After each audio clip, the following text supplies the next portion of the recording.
जय माँ लक्ष्मी की। आज सभी को शरद पूर्णिमा की हार्दिक शुभकामनाएं। आज की यह रात सिर्फ चांदनी रात नहीं है, बल्कि वह रात है जब माँ लक्ष्मी स्वयं धरती पर पधारती है। और कहा जाता है कि जिस घर में आज की रात दीपक जलते हैं वहाँ दरिद्रता नहीं ठहरती। आज मैं आपको सुनाने जा रही हूँ एक ऐसी कथा जिसमें छिपा है श्रद्धा, पश्चाताप और चमत्कार का संदेश।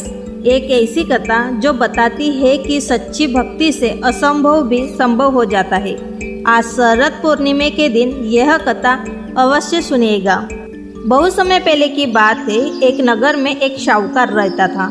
उसके घर में सुख समृद्धि की कोई भी कमी नहीं थी। शाहूकार की दो सुंदर और सुशील कन्याएं थी, एक बड़ी और एक छोटी। दोनों बहनों में बड़ा ही अंतर था। बड़ी बहन बहुत ही धार्मिक प्रकृति की थी और हर व्रत और हर त्योहार बड़े ही मनोयोग से और श्रद्धा से करती थी। और दूसरी ओर छोटी बहन को इन सब चीजों से जरा भी दिलचस्पी नहीं थी। वह पूजा पाठ को बोझ समझती थी और अनमने भाव से सब कुछ कर देती थी। समय बीतता गया। दोनों बहनों का विवाह हुआ और दोनों बहनें अपने अपने ससुराल चली गई। लेकिन दोनों बहनें शरद पूर्णिमा का व्रत करती थी। फर्क सिर्फ इतना ही था कि बड़ी बहन पूरे विधि विधान से वो व्रत करती थी और दूसरी ओर छोटी बहन आधे अधूरे मन से। कुछ समय बाद छोटी बहन के घर में पुत्र ने जन्म लिया, परंतु जैसे ही कुछ दिन बीतते गए उसका पुत्र मृत्यु को प्राप्त हो गया। ऐसे बार बार होता गया। वह बहुत दुखी होकर एक जंगल में चली गई। जंगल में एक महात्मा से मिली। उसने रोते हुए अपनी व्यथा सुनाई। महात्मा, मैं हर वर्ष शरद पूर्णिमा का व्रत करती हूँ, लेकिन मेरे घर में संतान जीवित ही नहीं रहता। महात्मा ने शांत स्वर में कहा, बेटी, व्रत करना ही पर्याप्त नहीं है, उसमें सच्ची श्रद्धा, नियम और भक्ति भी होनी चाहिए। तुम मन से पूजा नहीं करती, इसी कारण तुम्हारा व्रत अधूरा रह जाता है। महात्मा की यह बातें सुनकर छोटी बहन को अपनी गलती का एहसास हो गया। उसने प्रण लिया कि इस बार वह पूर्ण श्रद्धा और भक्ति भाव से विधिवत व्रत रखेगी। फिर आया शरद पूर्णिमा का पावन दिन। उसने स्नान किया, सफेद वस्त्र धारण किए, माँ लक्ष्मी और चंद्रदेव की पूजा विधिवत की।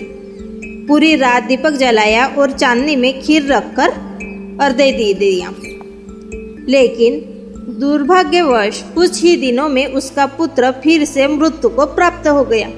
वह बहुत हताश हो गई, पर उसने हार नहीं मानी। उसने अपनी मरी हुई संतान को एक चौकी पर लिटाया और अपनी बड़ी बहन के घर में रख दिया। बड़ी बहन ने अपने आंगन में माँ लक्ष्मी की पूजा की सारी तैयारियां की हुई थी। घर में चारों ओर दिए जलाए थे, धूप की सुगंध फैली हुई थी। छोटी बहन ने कहा, दीदी, मैं अपनी मरी हुई संतान को आपके घर में रख देती हूँ, शायद माँ लक्ष्मी की कृपा से कोई चमत्कार हो पाए। बड़ी बहन ने स्नेहपूर्वक कहा, ठीक है बहन, पर आज माँ लक्ष्मी की पूजा में कोई रुकावट न डालना। रात गहराती गई।